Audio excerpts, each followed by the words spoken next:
ज्योति पुंज महाप्राण गुरुदेव, ज्योति की साधना करने वाले साधक का।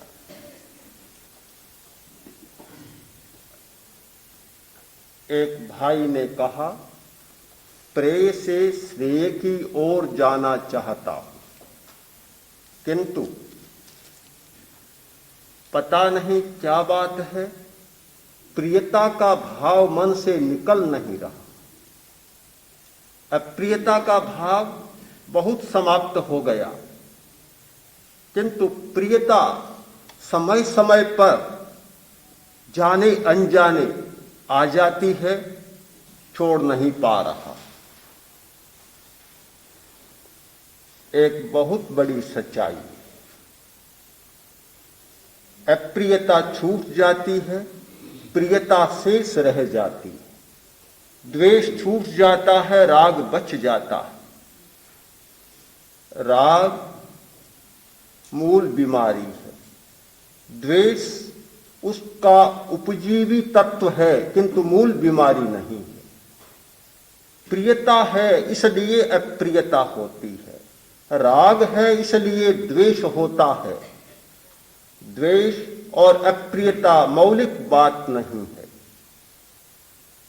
तो क्या ये प्रेय कोई असाध्य बीमारी है? असाध्य तो नहीं है, पर कष्ट साध्य अवश्य। आयुर्वेद में 3 प्रकार के रोग माने जाते हैं,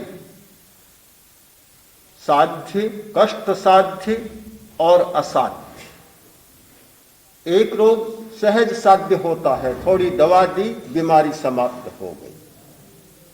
एक दुस्साध्य होता है, बहुत कठिनाई से उस पर नियंत्रण पाया जा सकता है। और एक तीसरा प्रकार असाध्य, उसके लिए कोई चिकित्सा काम नहीं करती, वह अचिकित्सीय बीमारी होती है। प्रेय को समाप्त करना असाध्य नहीं है, कष्ट साध्य अवश्य है। बहुत कठिनाई से निपटना पड़ता है, बहुत सावधानी बरतनी पड़ती है। इसकी चिकित्सा कैसे हो सकती है? बहुत बड़ा प्रश्न रहा है हर साधक के सामने। साधक सदा इस खोज में रहा है, इस रोग की चिकित्सा कैसे की जाए, उसके साधन क्या हो सकते हैं। भिन्न भिन्न डॉक्टरों ने, वैद्यों ने भिन्न भिन्न प्रकार के साधन बतलाए। आज उन साधनों की चर्चा करना चाहता हूं जो जयाचार्य ने बतलाए। उन्होंने इस कष्ट साध्य बीमारी के लिए कुछ उपाय सुझाए हैं, कुछ औषधियां सुझाई। एक महत्वपूर्ण औषधि है अमूर्त से प्रीति। प्रीति को विघटित करना है तो प्रीति ही करनी होगी। कांटे से कांटा निकालना है, विष से विष को समाप्त करना है। प्रीति को समाप्त करना है तो प्रीति करनी होगी। हमारी प्रीति मूर्त के साथ होती है। जो मूर्त है, स्थूल है, उसके साथ सहज प्रीति हो जाती है। तत्काल आकर्षण मालूम पड़ता है, झुकाव हो जाता है। किसी को छुआ, स्पर्श बड़ा अच्छा लगा, प्रीति पैदा हो गई। किसी ने बहुत मीठी बात कही, स्तुति की, प्रीति पैदा हो गई। कोई चीज आकर गिरी, स्वादिष्ट लगी, प्रीति पैदा हो गई। मूर्त के साथ हमारी प्रीति होती है। अमूर्त के साथ प्रीति करना बहुत कठिन बात है, किंतु जब तक अमूर्त के साथ प्रीति नहीं होती, इस प्रियता के भाव को समाप्त नहीं किया जा सकता। यह बीमारी कभी मिट नहीं सकती। अरिष्ट ने विवाह के लिए जा रहे।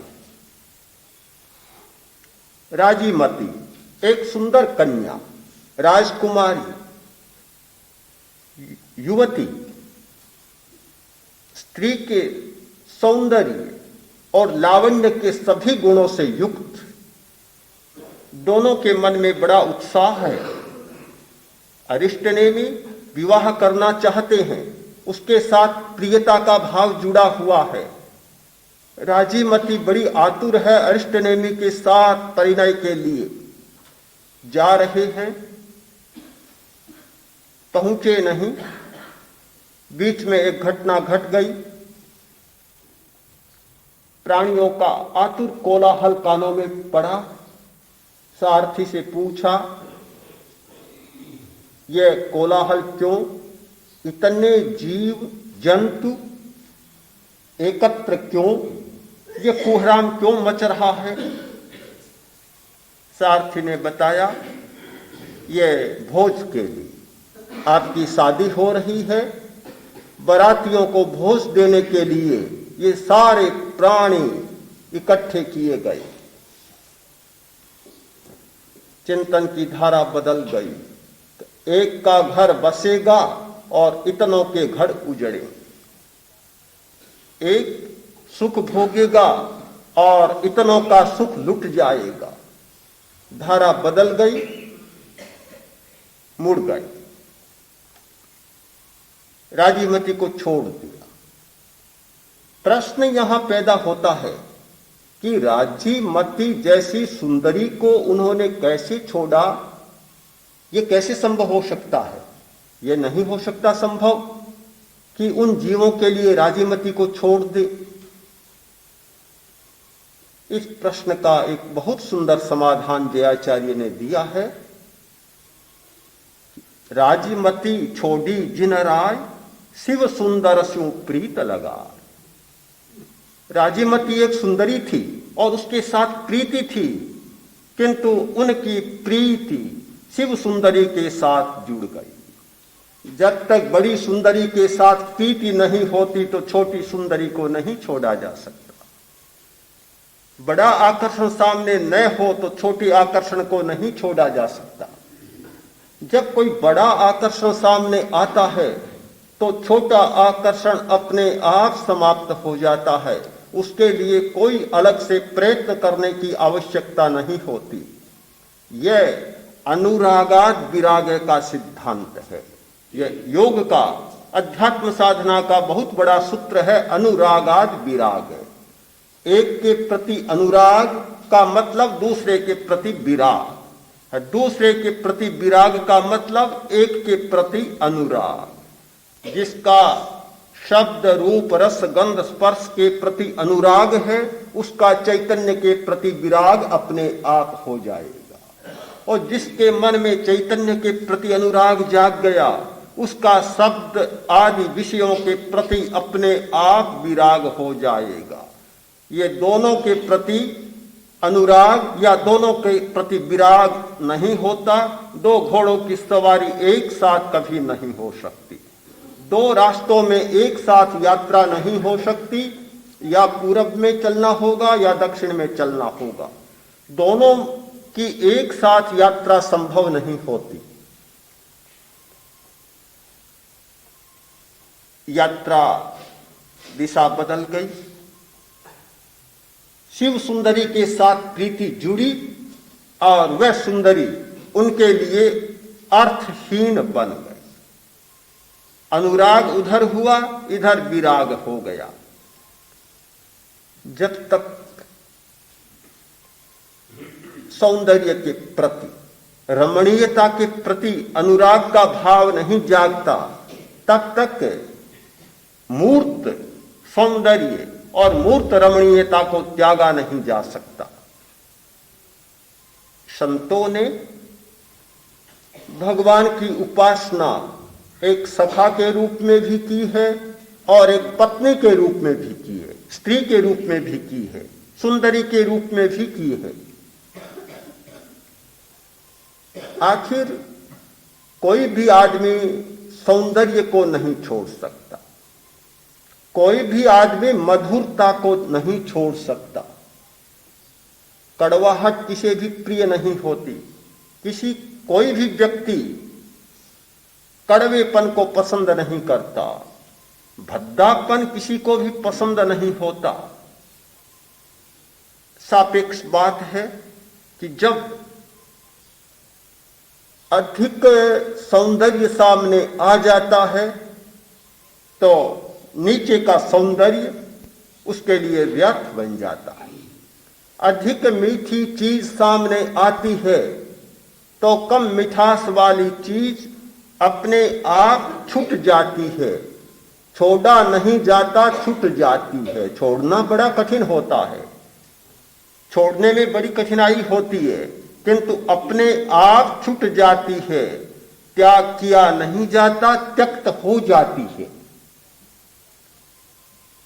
एक सूत्र है प्रियता को समाप्त करने का, अमूर्त के प्रति प्रीति। यह शिव सुंदरी अमूर्त है, मोक्ष अमूर्त है, आत्मा अमूर्त है, परमात्मा अमूर्त है, चैतन्य अमूर्त है। अमूर्त के प्रति प्रीति उत्पन्न करना बहुत कठिन है, किंतु सौभाग्य से कोई क्षण ऐसा आता है कि जब अमूर्त के साथ प्रीति जुड़ जाती है तो फिर मूर्त उसके लिए सब बेकार बन जाते हैं। मीरा को सुना है, महाराणा के प्रति कोई लगाव नहीं रहा जब अमूर्त के साथ उसका लव जुड़ गया, प्रेम जुड़ गया। मीरा पागल बनी रही अमूर्त के लिए, मूर्त को त्याग दिया, वर्तमान को छोड़ दिया। जो सामने उपस्थित था उसके प्रति कोई आकर्षण पैदा नहीं हुआ। पूरे संत साहित्य में अमूर्त के प्रति प्रीति करने का एक बहुत बड़ा सूत्र रहा है, इस प्रियता को समाप्त करने का। दूसरी दवा है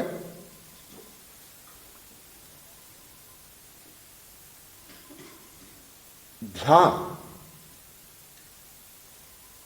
अमूर्त का ध्यान। तीसरी औषधि है शरण। चौथी साक्षात्कार की उत्कट अभिलाषा, मिलने की अभिलाषा। एक तड़प जाग जाती है, मीरा अपने भगवान से मिलना चाहती है, उसका बिछोह वह सहन नहीं कर पाती। जयाचार्य भी कहते हैं कि आपसे मिलने की मेरे मन में एक उमंग जाग गई, मैं मिलना चाहता हूं, प्रभु से मैं मिलना चाहता हूं, साक्षात्कार करना चाहता हूं। ये साक्षात्कार। और पांचवी दवा है सुमिरन। ये 5 औषधियां जयाचार्य ने प्रस्तुत की है। पूरी संत साहित्य की परंपरा में ये सारी बातें हमें उपलब्ध होती हैं। संत साहित्य, कबीर, सूरदास, मीरा, जायसी, कोई भी संत हुआ है, उनके पूरी साहित्य में ये 5 बातें हमें उपलब्ध होती है।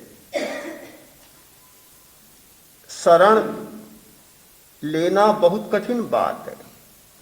शरण देने के लिए हर आदमी सोचता है कि दूसरों को शरण दूं, त्राण दूं, किंतु दूसरे की शरण में जाना कितना बड़ा तत्व है। जब तक अहंकार का विलय नहीं होता, कोई आदमी किसी की शरण में जाने की बात नहीं सोच सकता। बहुत बड़ी समस्या होती है शरण में जाना। और जो व्यक्ति शरण में जाने को तैयार हो गया, उसका सारा बाहरी व्यक्तित्व समाप्त हो गया, बचा नहीं कुछ भी। जब शरण में चला गया फिर क्या बचा? कुछ भी नहीं बचा, शेष नहीं रहा कुछ भी। फिर तो वही बन गया जो कि सामने से आता है।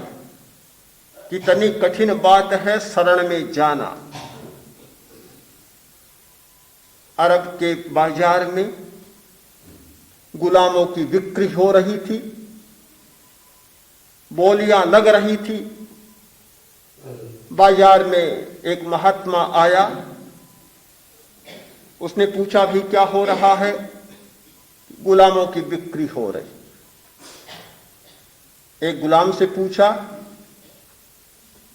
कि तुम बिक रहे हो? हाँ। कहां जा रहे हो? मालिक के पास। क्या करोगे? जो मालिक कहेगा। क्या खाओगे? जो मालिक देगा। कहां रहोगे? जहां मालिक रखेगा। हर बात का एक ही उत्तर कि जो मालिक करे। महात्मा रो पड़ा, आंखों में आंसू छलकने लगे। बोला, एक गुलाम अपने मालिक के प्रति इतना समर्पित होता है, मैं अपने मालिक के प्रति, प्रभु के प्रति इतना समर्पित नहीं हूं। थोड़ी सी कोई अप्रिय घटना घटती है, तत्काल भगवान को गालियां देने लग जाता हूं। थोड़ा मन के प्रतिकूल होता है, गालियां देता हूं और कहता हूं कि कहां पड़ा है भगवान, अगर भगवान होता तो ऐसा नहीं होता। न जाने कब कब मालिक के प्रति गालियां बक लेता हूं। और यह कितना श्रद्धालु, कितना शरणागत है कि मालिक जो करेगा वही होगा, इसके सिवाय दूसरा कोई उत्तर इसके मन में नहीं है। तो भला एक रोटी के लिए, इस जीवन को चलाने के लिए इतना समर्पित हो गया, इतना शरणागत हो गया, मैं अभी नहीं हुआ। बिल्कुल आंखें डबडबा गई और अपनी असमर्थता के प्रति उसके मन में एक नया भाव पैदा हो गया। समर्पण, शरण बहुत कठिन बात है। और जो व्यक्ति शरण में चला गया, सारी चिंताओं से मुक्त हो गया, उसके लिए चिंता की कोई बात शेष नहीं रही। चिंता करने वाला करे। युद्ध के दिनों की घटना है। लंदन में बम वर्षा हो रही थी, भयंकर बम वर्षा। लोग रात को घरों में नहीं रहते, खाइयों में, खंडकों में छिप जाते, बहुत डरते कि कहीं बम गिरे और कार्य समाप्त। एक महिला अपने घर में मजे में सोती।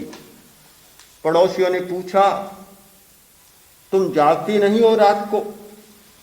जागती नहीं हो, सो जाती हो, क्या तुम्हें डर नहीं लगता? क्यों नहीं जागती? उसने कहा, मुझे जागने की क्या जरूरत है? क्यों? मैं मेरे प्रभु से प्रार्थना करके सो जाती हूं। दो को जागने की जरूरत नहीं, या तो प्रभु जागे या मैं जागूं। फिर दोनों को जागने की क्या जरूरत है? एक साथ कोई आवश्यकता नहीं है मुझे जागने। जो इतने समर्पण में चला जाए, इतने तन्मयता साध ले, उसे फिर जागने की कोई जरूरत नहीं होती। जागने वाला स्वयं जागे, चिंता करने वाला स्वयं करे, फिर कोई अपेक्षा ही नहीं होती। तो यह शरण बहुत कठिन बात है। गुरु नानक ने बहुत मार्मिक बात लिखी कि यह घर बना और घर के मालिक ने कुंजी गुरु के हाथ में सौंप दी। कुंजी गुरु के पास है। अनेक उपाव करो, कितने ही भले उपाव करो, पर बिनु सतगिर शरण आई। सतगुरु की शरण के बिना कोई उपाय तुम्हारा कारगर नहीं होगा। अध्यात्म साधना का, प्रेम को समाप्त करने का बहुत बड़ा साधन है शरण। अहंकार का इतना विलय होता है, और जहां अहंकार की ग्रंथि टूटती है तो अनेक ग्रंथियां अपने आप टूटने लग जाती हैं। ध्यान, तन्मयता साध लेना, तद्रूप हो जाना, एक भाव, एकात्मकता की अनुभूति करना एक बहुत बड़ा उपाय है। मिलन की तड़प, मिलने की तड़प होती है, बहुत लोगों के मन में मिलने की तड़प होती है, किंतु जब ये मिलने की तड़प जाग जाए और उस तड़प को पूरा करने का साधन मिल जाए, तब बहुत अच्छी बात होती है। जब मिलन की तड़प जाग जाती है, फिर आदमी चैन से नहीं रह सकता। आचार्य भिक्षु से पूछा गया कि महाराज, आप जब जाते हैं तो लोगों में हर्ष की लहर दौड़ जाती है, बड़ा उत्साह होता है, सब लोग उत्कंठित हो जाते हैं और एक नई चेतना जाग जाती है। ऐसा क्यों होता है? आचार्य भिक्षु ने कहा कि पति बहुत वर्षों से प्रवासी था, बाहर गया हुआ था। पुराने जमाने की बात, कोई समाचार भी नहीं मिलता था। आज के जमाने में तो प्रवास की बात ही समाप्त हो गई। आज तो कोई आदमी प्रवासी है ही नहीं। आज यहां है तो कल परसों लंदन में, न्यूयॉर्क में और मॉस्को में हो सकता है। आज तो न प्रवास की बात है और न समाचार, न मिलने की बात है। जब चाहे तब मिल जाते। किंतु पुराने जमाने की बात, एक बार चला गया तो 10-12 बरस तक तो फिर विश्राम ही करो। बेचारे जाते जाते ही 2-3 महीने लगा देते और आते आते फिर 2-3 महीने लगते, तो 6 महीने का समय तो आने जाने में ही बीत जाए। फिर अगर 10 दिन में आए तो कैसे काम बने? बहुत लंबा समय बीत गया। पत्नी अधीरता से प्रतीक्षा कर रही थी, कोई समाचार भी नहीं मिल रहा था। एक आदमी आया, पहुंचा और बोला, यह तुम्हारे पति का संदेश लेकर आया। रोमांच हो उठा, पुलकित हो उठी और कहा बैठो। उसे बिठाया, गर्म पानी किया, स्नान करवाया, भोजन बनाया, इतना आतिथ्य किया, इतना हर्ष के मारे उछल रही है, हर्ष समा नहीं रहा है। आचार्य भिक्षु ने कहा, इतना स्वागत क्यों हो रहा है, इतनी प्रसन्नता क्यों हो रही है, इतना पुलकन भाव क्यों हो रहा है? पति का संदेश लेकर आया है। बस एक ही कारण कि पति का संदेश लेकर आया है और यह सब कुछ हो रहा है। हम लोग जहां भी जाते हैं तो प्रभु तो बहुत काल से प्रवासी है, पति तो 10-12 वर्ष से प्रवासी होगा। प्रभु तो न जाने कब से प्रवासी हो रहा है, कब से व्यापार करने के लिए दूर गया हुआ है, पता ही नहीं चल रहा है। लोगों के मन में बड़ी तड़प है अपने प्रभु से मिलने की, प्रभु को देखने की, प्रभु के साक्षात्कार की। आप समूची भारतीय परंपरा को देखें, हर आत्मवादी दर्शन ने साक्षात्कार के लिए कितना क्या किया है, कितना क्या लिखा है। आत्मदर्शन, आत्मा का साक्षात्कार, परमात्मा का साक्षात्कार, प्रत्येक ग्रंथ में, अध्यात्म की प्रत्येक वाणी में यह स्वर मुखरित होता है कि प्रभु कब मिले, प्रभु का दर्शन कब हो। मुझे घटना याद आती है, हम लोग आचार्य प्रवर से विदा लेकर राजस्थान में आ रहे थे, बीच में नौहर पहुंचे। एक दिन जा रहे थे, सड़क के बीच में एक वृद्ध महिला मिली, हमारे सामने आकर खड़ी हो गई, बोली जरा ठहर। हम ठहर गए। बोली, मैं और मेरी सहेलियां बराबर व्याख्यान सुन रही हैं और हमारा सत्संग बहुत काल से चल रहा है। बस अब एक बात करें कि प्रभु से मिला दे, प्रभु से मिला दे। 2-3 बार दोहराया, प्रभु से मिला दे। आंखों में आंसू आ गए।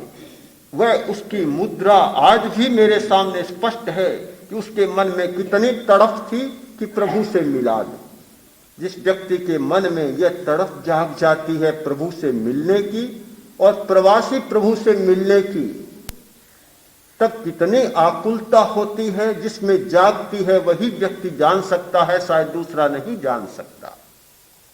आचार्य भिक्षु ने कहा कि प्रभु तो प्रवासी हो चुका, पति तो आ जाएगा, वह कब आएगा इसका भी कोई पता नहीं, आएगा या नहीं आएगा, किंतु हम प्रभु का संदेश लेकर जब जनता के बीच जाते हैं और कहते हैं यह लो प्रभु का संदेश, सारे लोग हर्ष से झूम उठते हैं, सब में हर्ष की लहर दौड़ जाती है और सब एकदम पुलकित हो जाते हैं।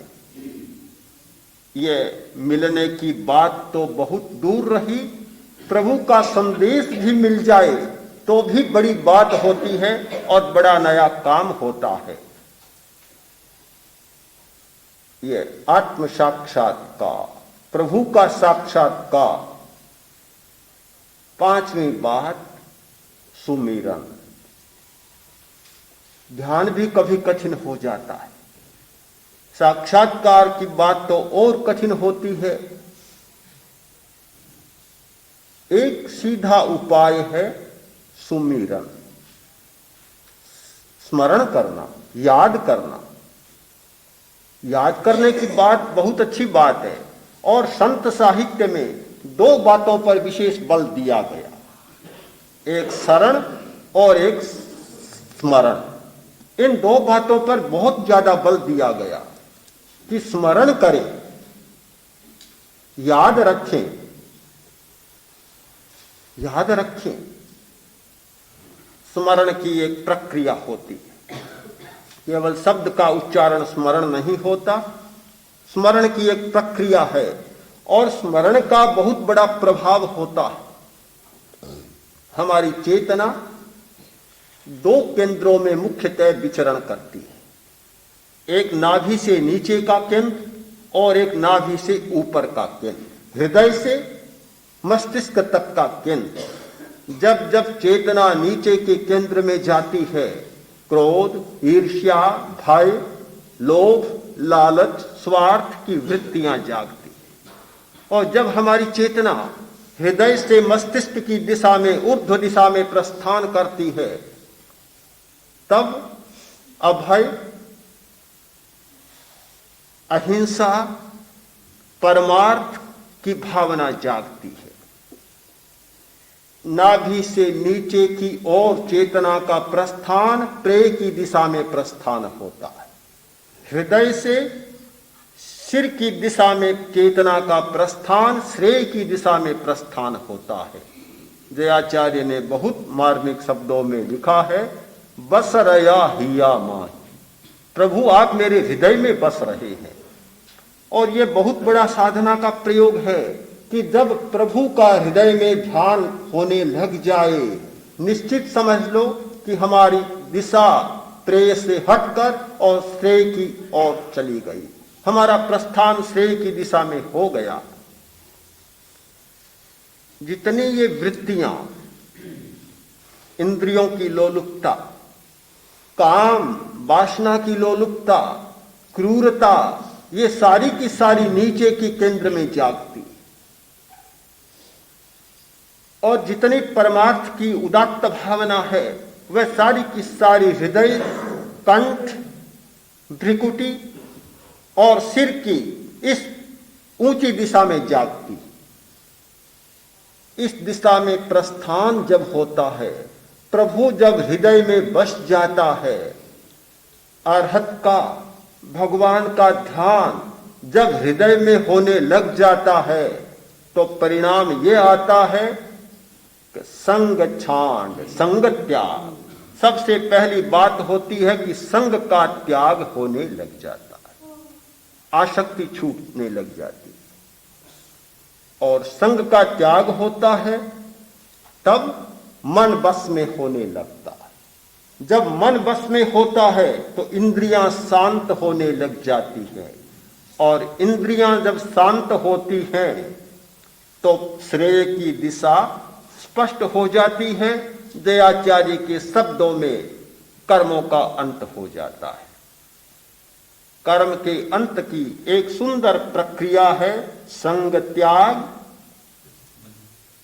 संग का त्याग, संग के त्याग से मन का वशीकरण, मन के वशीकरण से इंद्रियों की शांति और इंद्रियों की शांति से कर्म का त्याग, आवरण का विलय या चैतन्य की दशा का जागरण, अनुभव दशा का उदय। एक बहुत बड़ी सच्चाई हमारे सामने आती है।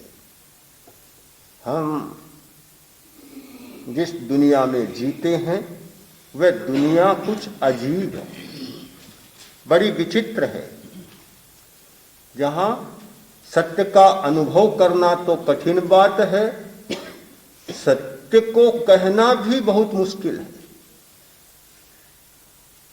हमारे व्यवहार के प्रतिबंध ऐसे होते हैं जहां सत्य कहने की निषेधाज्ञा भी मनुष्य के सिर पर मंडराती रहती है। सच्ची बात नहीं कह सकते। कहानी याद आ रही है, राजा सैनिक ने आदेश भेजा कि हाथी को ले जाओ, बूढ़ा हाथी मरियल ले जाओ, पर एक बात का ध्यान रखना कि मुझे मरने की सूचना मत देना, यह मत कहना कि मर गया। बड़ी अजीब बात। और जीवित भी रखना है उसको, मरने की सूचना नहीं। मर गया ऐसा जो कहेगा वह अपराधी होगा, दंडित होगा। अब बड़ी मुसीबत हो गई, क्या करें, दोनों ओर से फंस गए। रोहक के सामने समस्या आई, उसने कहा चिंता मत करो, सब ठीक होगा। 10-20 दिन बीते होंगे, मरने वाला था ही, हाथी मर गया। अब राजा को सूचना न दे तो कठिनाई, और मर गया कहे तो कठिनाई, क्या किया जाए। रोहक ने उपाय निकाला और आदमी गया, उनका दूत गया, जाकर सम्राट के सामने बोला कि सम्राट प्रवर, एक प्रार्थना करने आया हूं, कहो क्या बात कहना चाहते हो। आपने जो हाथी भेजा था वह कुछ खाता नहीं, कुछ नहीं खाता है। तो क्या हुआ कि कुछ पीता भी नहीं है, पानी भी नहीं पीता, पानी भी नहीं पीता है। नहीं खाता होगा, नहीं पीता होगा, खा लेगा, उठता भी नहीं है, बैठता भी नहीं है, और सांस भी नहीं लेता। तो राजा ने कहा क्या मर गया, ये तो आप ही जाने, मैं नहीं कहता हूं, आप ही जाने।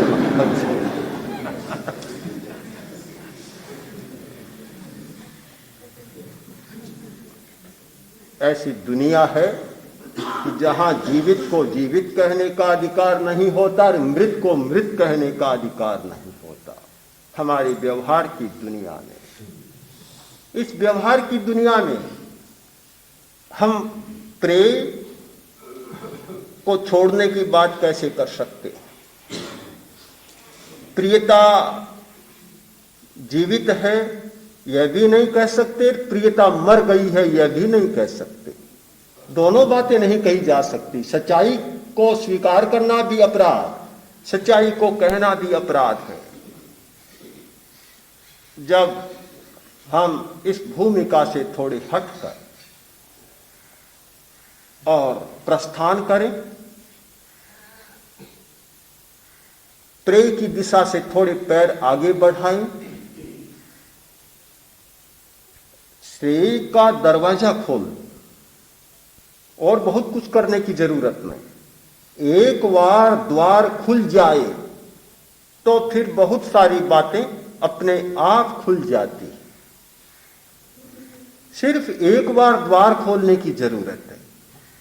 शिविर में आने वाला व्यक्ति 10 दिन में कोई साधक सिद्ध बन जाता है, ऐसा नहीं होता। किंतु मुझे लगता है कि इतना अवश्य हो जाता है कि वह द्वार खुल जाता है। जब दरवाजा खुल गया, जो दरवाजा सदा के लिए बंद था, केवल एक ही दरवाजा सामने खुला था, जो दिशा निषिद्ध थी, जिस दिशा में जाने का अधिकार नहीं था, वह दिशा स्पष्ट हो गई, वह दरवाजा खुल गया, तो फिर अपने आप गति होती रहेगी और जो उपलब्ध होना है होता रहेगा। आज ही एक भाई मेरे सामने आया, डॉक्टर है, पिछले शिविर में आया था, कुछ दिन रह सका, बीच में ही जाना पड़ा। वह भी आया है, उसकी पत्नी भी आई है, वह भी डॉक्टर है। तो बता रहे थे कि 5-6 दिन उसमें रहे, बीच में ही जाना पड़ा, किंतु इतने में ही बहुत परिवर्तन आ गया। रक्तचाप संतुलित हो गया, दवाइयां छूट गई, हाँ छूट गई, और पत्नी कह रही है कि बहुत कुछ नॉर्मल हो गया, बहुत ठीक हो गया। मैंने सोचा कोई जादू तो नहीं था, ऐसा कैसे हुआ? पर यही बात है कि दरवाजा खुल गया।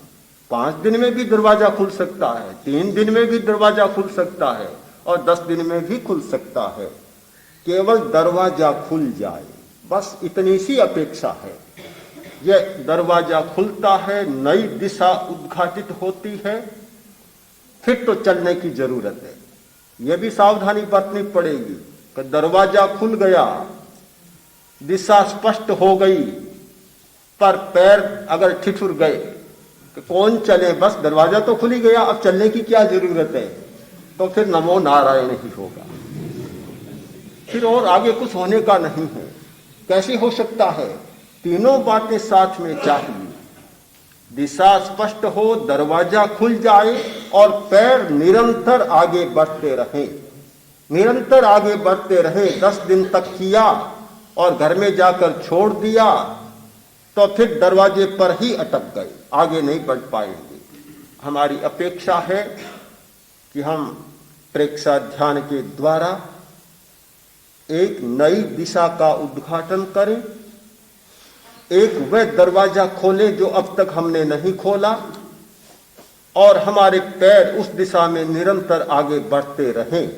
तो इसमें कोई संदेह नहीं कि यह कष्ट साध्य बीमारी, लगने वाली बीमारी जो आज प्रतीत होती है कि यह रोग बड़ा कष्ट साध्य है, यह प्रियता का भाव नहीं छूट रहा है, किंतु निश्चित माने निरंतर कदम इस दिशा में आगे बढ़ते रहे तो यह बीमारी भी मिट जाएगी।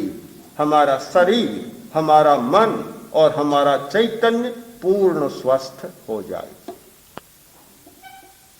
मुख्य साधक साधिकाओं,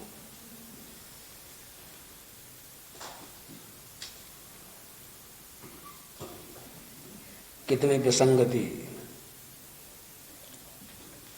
प्रिय से श्रेय की ओर ले जाने की प्रेरणा और प्रेय के द्वारा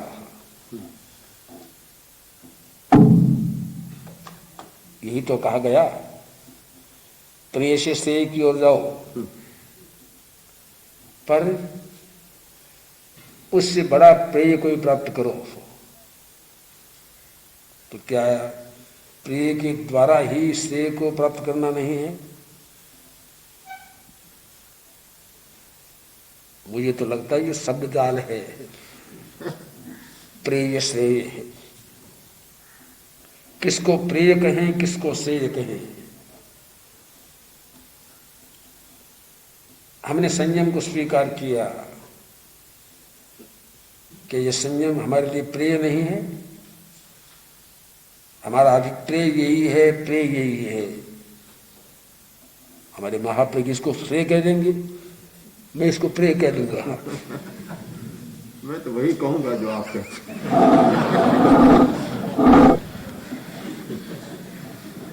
ये विसंगतियां होती है, इनके नहीं, इस सदा शब्दों में विसंगतियां होती है। शब्द के द्वारा किसी भी भाव को संपूर्ण अभिव्यक्ति दी नहीं जा सकती है। भाव तो अशब्द है, जहां शब्द है वहां विसंगति का अंदेशा रहेगा। अब किसी भी शब्द को एकांतते मत पकड़िए। शब्द इसलिए है, एक संकेत है, एक संकेत है। उस संकेत के अनुसार हम अपने भावों को समझ लें, अपने गंतव्य को समझ लें, अपने इष्ट को समझ लें। शब्दों में उलझने की जरूरत नहीं है। शब्दों में उलझ गए तो आप प्रेम में उलझ जाएंगे, श्रेय को नहीं पाएंगे। वास्तव में कहना यह है, हमें शाश्वत को पाना है, विनश्वर को छोड़ना है। वास्तव में कहना है, हमें अपने को पाना है, पराये को छोड़ना है। पाना छोड़ना भी कुछ नहीं है। अपना तो हमारे पास में तो है। अपना कोई भी तत्व बाहर रहता है क्या? कभी नहीं। बस यही भ्रांति हमारी होगी, हमने अपने को बाहर समझ लिया। बस उसको पहचान लो, उसको पा लो, इतना सा ही है। चाबी घुमा लो, ताला खुल जाएगा, मिल जाएगा। इसलिए प्रेय श्रेय की चर्चा प्राचीन साहित्य में बहुत हुई है। जैन साहित्य में भी शब्दांतर से हुई है। प्रेय क्या है? उधर प्रेय है। विश्व भारती के इस द्वार से उधर तो प्रेय है, इधर श्रेय है। ठीक है? प्रेयार्थी इधर नहीं आएगा, श्रेयार्थी इधर आएगा, श्रेयोर्थी इधर आएगा। नहीं, यहां भी प्रेय से दोनों है। विश्व भारती में घुसने के बाद में भी बिल्डिंग में सब प्रेय है, ऊपर का दृश्य सब प्रेय है, और ये प्रज्ञा प्रदीप श्रेय है। ठीक है? श्रेयोर्थी प्रज्ञा प्रदीप में आएगा। वह सुत सन्निधि में जाके रिसर्च नहीं करेगा। वहां तो पन्नों को फेर दो, इधर उधर करते रहो, ढूंढते रहो, खोलते रहो। अपने आप को नहीं ढूंढना वहां पर। वो प्रेयार्थी है। श्रेयार्थी को प्रज्ञा प्रदीप में आना पड़ेगा। ये रिसर्च करने वाली हमारी बहनें और हमारी शादियां भी उसको छोड़कर श्रेय में आ गई है। सही बात है ये। और प्रज्ञा प्रदीप में भी दोनों है। कितना सुंदर हाल है, कितनी सुंदर दीवारें हैं, ओहो, आकार प्रकार कितना सुंदर बना है। ये सब प्रेय है। प्रेय है। श्रेय तो ये है कि यहां हमको क्या मिल रहा है। अब आप देखेंगे, ओहो, आचार्य जी बैठे हैं, युवाचार्य जी बैठे हैं, साधु संत बैठे हैं, बोल रहे हैं, कितने मधुर बोल रहे हैं, कितने अस्खलित बोल रहे हैं। ये सब प्रेय है, कोई श्रेय नहीं है। ये सब प्रेय है। और ये प्रेय ही तो हमको भटका देता है कभी कभी। गौतम को कैवल्य नहीं हुआ। क्यों नहीं हुआ? प्रसिद्ध बात है ये तो। तब तक नहीं हुआ जब तक महावीर मौजूद रहे। गौतम जैसे शिष्य को जो 14,000 साधुओं में अग्रणी धुरीण थे, उनको कैवल्य नहीं हुआ। क्यों नहीं हुआ? महावीर भगवान के प्रति उनकी प्रियता नहीं मिटी। प्रसिद्ध बात है। महावीर के प्रति भी प्रियता कैवल्य ज्ञान के लिए बाधक बनी। महावीर मुक्त हो गए, फिर जब तक प्रियता नहीं मिटी उनके प्रति, तब तक ज्ञान नहीं हुआ। जो ही महावीर के प्रति प्रियता मिटी, कैवल्य प्राप्त हो गया। कितनी गहरी बात है ये। अगर आपकी मेरे प्रति भी, महाप्रज्ञ के प्रति भी, महाश्रमणी के प्रति भी, साधु साध्वियों के प्रति भी प्रियता रहेगी, तब तक कैवल्य नहीं मिलेगा। ये तो सब निमित्त ऊपर के हैं। इनसे आपको तो मिलता है तत्व, वो श्रेय है।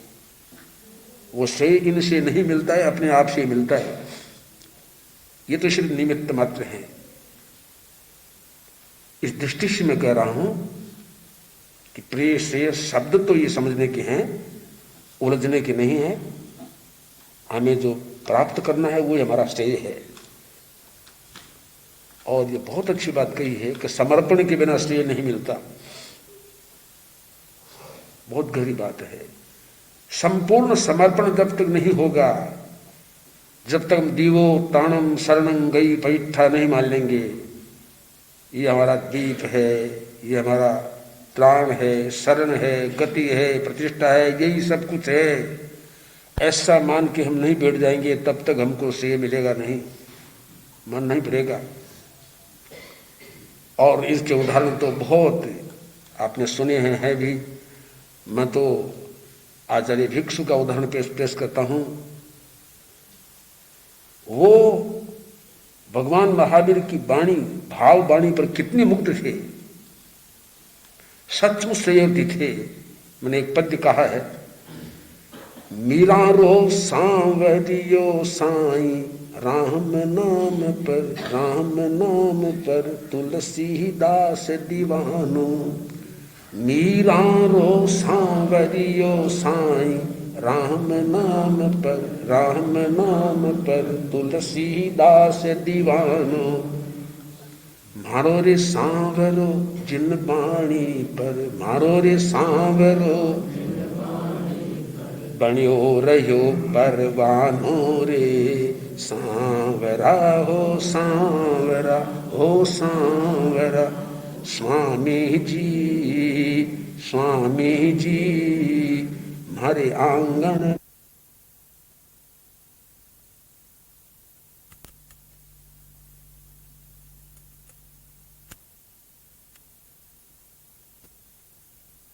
पानी रूपी दीपक पर परवाने थे। उदाहरण पेश करें तो मीरा और तुलसीदास। मीरा का एकमात्र साईं सांवरा था, गोस्वामी का एकमात्र आराध्य राम था, तो भिक्षु का एकमात्र साध्य आराध्य महावीर था। महावीर के लिए जिए, महावीर के लिए मरे, महावीर के लिए सब कुछ उन्होंने किया। और सच पूछे तो महावीर के लिए नहीं, अपने आप के लिए थे वो।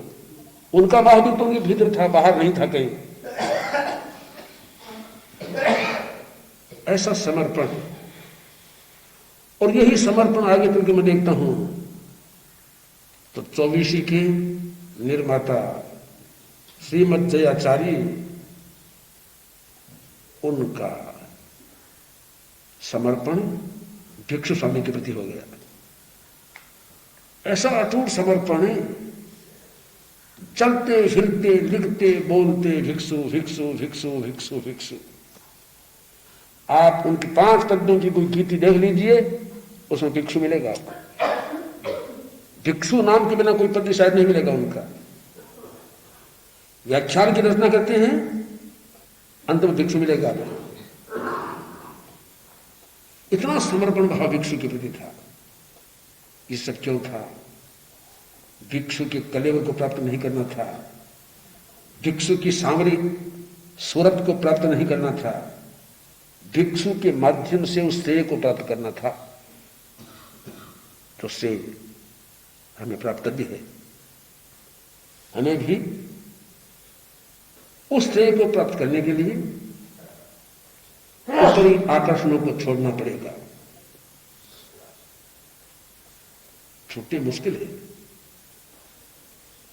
पर मुझे लगता है यहां प्रज्ञा प्रदीप में बैठने वाले जितने साधक है, बोले व्यवसायी है, वकील है, डॉक्टर है, विद्यार्थी है, अध्यापक है, महिला हैं, माताएं हैं, बहुएं हैं, लड़कियां हैं, वर्तमान में इनका ये सब भाव छूटकर एकदम साधना में तन्मय भाव हो रहा है। ये तन्मय भाव ही उनको श्रेयोभिमुख बना रहा है। ये तन्मय भाव ही उनको सारी कठिनाइयों से दूर कर रहा है। वरना महाप्रज्ञ ने आज हमको शिविर की गोथरी भेजी हमारे लिए कि हम शिविर में कैसी भिक्षा लेते हैं, आचार्य जी को देखो।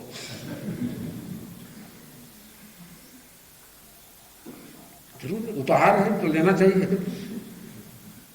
मैं तो भोजन करने बैठा ही था, इतने में मुनि संजय आया। मैंने कहा तुम कहां से आए हो? बोलो प्रज्ञापरीप से। क्यों? कि युवाचार्य जी महाप्रज्ञ जी ने भेजा है मुझे, आचार्य जी को आज ये साग परोसो। स्वाद। मैंने उनसे पूछा तत्काल कि तुम्हें ये साग कैसा लगा? बोले आचार्य जी ध्यान से सुनिए, हमको तो नसीब नहीं है, अगर मिले तो यही साग खाएं रोजाना, दूसरा छोड़ दे। साधु वृत्ति की दृष्टि से रोजाना ऐसा साग हमको मिलता नहीं है, अगर मिले तो ये ऐसी साग खा के हम अपनी चर्या करें। मैंने कहा लो रखो, परोसा गया। परोसने वाले ने कहा और दूसरा कोई साग नहीं, आज यही साग लाओ। क्या उन्होंने कहा था एक दिन ऐसा क्रम हो कि साग अलग खाया जाए, रोटी अलग खाई जाए। मैंने वही क्रम कर लिया। रोटी बहुत कम खाई, साग ही साग खाया। प्रयोग मैं तो मानता हूं जीवन में प्रयोग होना चाहिए, जिसका प्रयोग नहीं करे केवल सुनने से फायदा क्या है। साग अधिक खाया, रोटी बहुत कम खाई। साग के स्वाद को देखे तो न मिर्च है न पूरा नमक है, नमक तो था,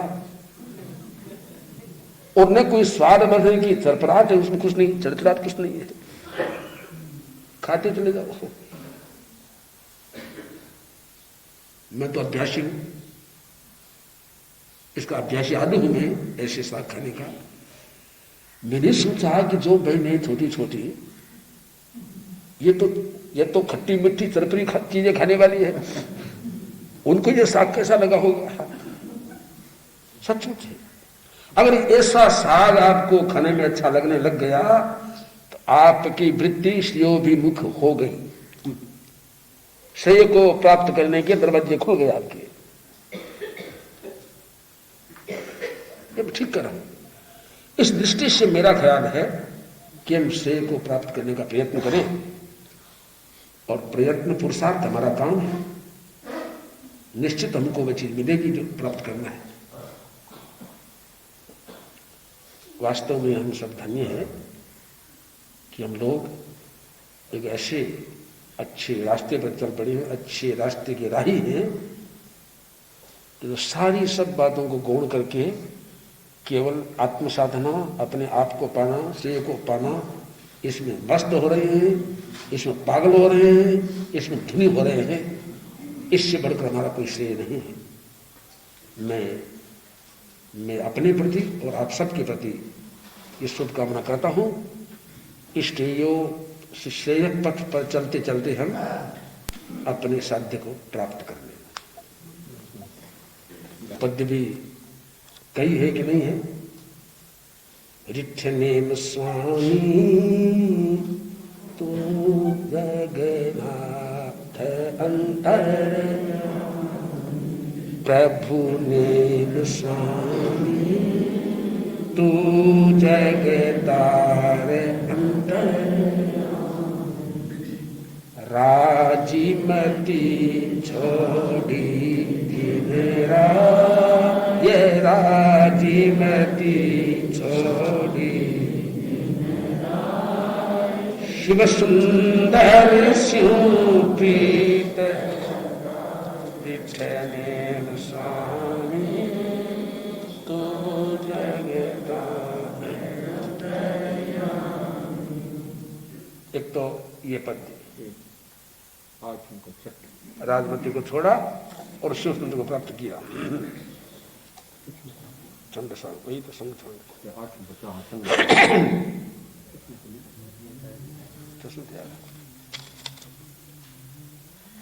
प्रभु चंद्र जिनेश्वर चंद्र जी सा प्रभु चंद्र जिनेश्वर चंद्र जी वाणी शीतल छंदसी हाल हो उपसम रस सांभर मीठे कर्म भरम मोह जाल हो प्रभु चंद्र जी।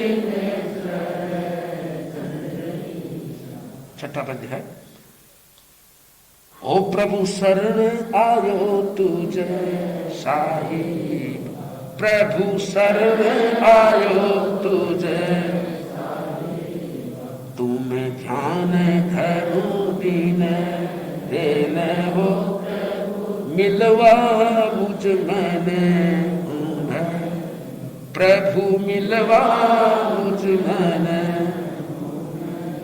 तुम सुमरण स्यों सुख चैन हो जीने स्वर चंद्र जी प्रभु चंद्र जीने स्वर। चारों पर चारों एक मार्ग शरण ध्यान साक्षात्कार और समझ बिल्कुल चारों पर एक पद बैठा हुआ संग छांड मन बस करी संग छांड मन बस करी इंद्रिय दमन करी नूर विविधत के करी स्वामी जी घाती कर्मनो कीन्हो संभव साहिब संभव साहिब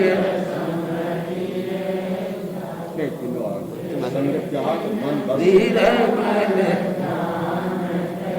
एक बोध गल दृष्टि स्थापन किन्हो है मन मेरु समान के संभव साहिब।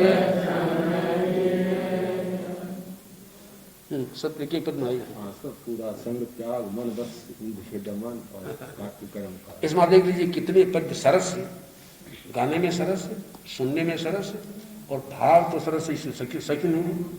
इस दृष्टि से 24 को याद करके और उसके तथ्य को अवगाहन करना बहुत जरूरी है। अर्हन्ति सर्वं भवजामि सिद्धे सर्वं भवजामि साहु सर्वं भवजामि केवलं धर्मं सर्वं भवजामि अर्हन्ति सर्वं भवजामि सिद्धे सर्वं भवजामि साहु सर्वं भवजामि केवलं अर्हन्ते सर्वं भवजामि सिद्धे सर्वं भवजामि साहु सर्वं भवजामि केवलं